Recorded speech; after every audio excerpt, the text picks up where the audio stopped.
The Industrial Revolution ushered in a new era that threatened to transform the values of men. No longer would spirituality be their compass, but not all welcomed the change. In 1783, just as the fires of the Laki eruption had plunged all of Europe into an ashen darkness, a horde of demons spilled from the shadows and fell upon city after English city. There was a message. The Alchemy Guild, fearing the rise of industrialism and abandonment by their wealthy patrons, had done the unthinkable to defend their existence.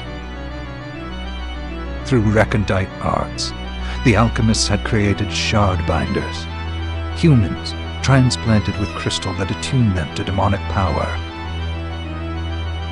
They sacrificed the shard binders, and in doing so threw the gates of the world open to the kingdom of time. Countless innocents died, and though the church succeeded in vanquishing the Hell's End, a steep price had already been paid and collected. As for the shard binders, they were presumed to have all died in the sacrificial rite. However, two survived. Jebel, a boy for whom by some miracle the rite did not prove fatal. And Miriam, a girl who was spared the rite altogether on account of the strange slumber that took her just before it could begin. 10 years had passed. Mankind too soon forgets tragedy. The demons have returned, presaged by a great castle. And on this very hour, Miriam awakens. Upon learning Jebel is the architect of this new, bloodstained ritual, Miriam and the alchemist Johannes set forth for the accursed castle. Their galleon cuts through the water, lancing towards the inevitable.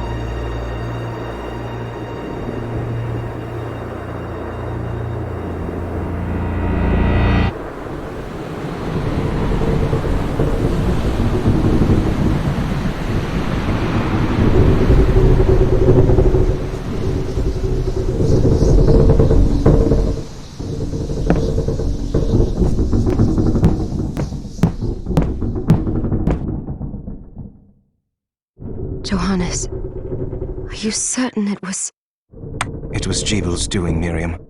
No mistake. It's so hard to believe. I wouldn't even be alive if not for him. He's a good soul. I know how you feel.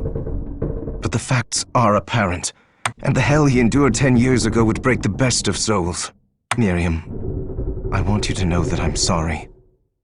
What my brothers subjected you to... There's no forgiving it.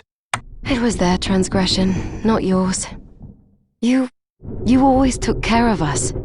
Obviously, not enough. Well, let it go, Johannes. We need to focus on the task ahead. If Jebel is responsible for the summoning, then I have to stop him. I gave him my word. I ought to do it. He was my best friend. But I'm the only one who can. The shard experiments prepared me for combat. Let them amount to something. 10 whole years. What put me in that sleep? I wish I had the answer.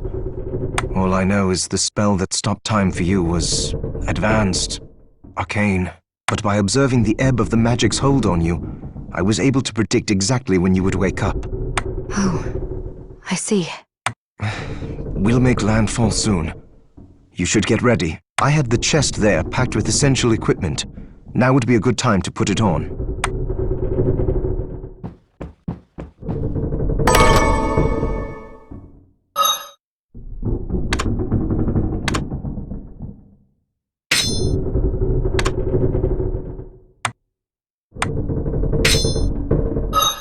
Good. You're prepared. The next order of business is to...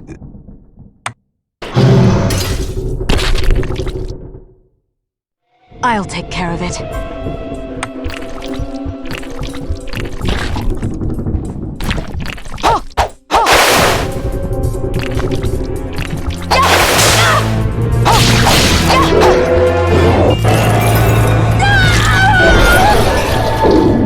shard? I'd forgotten the way it felt. Like uninvited claws scraping across my bones. The demon's power was transmuted into that shard, which forcibly bonded to the crystal embedded in your body. The strength you gain from it is undeniable, but eventually, the crystal will devour you. I thought the procedure you discovered halted the corruption. It did, but that doesn't guarantee you'll be safe if you start absorbing shards in massive quantities. I know my body's limits better than anyone, and I'm going to need all the power I can get. And if I run into trouble, you can help me. You've done it before. You'll do it again. Thanks for giving me a choice in the matter. Well, I won't let you down. Not if I can help it. Just promise you won't push yourself.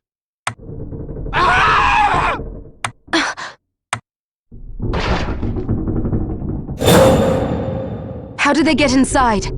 The demons from the castle must have infested the ship. Then they can help me wake up these muscles of mine. I'll wipe the deck with them.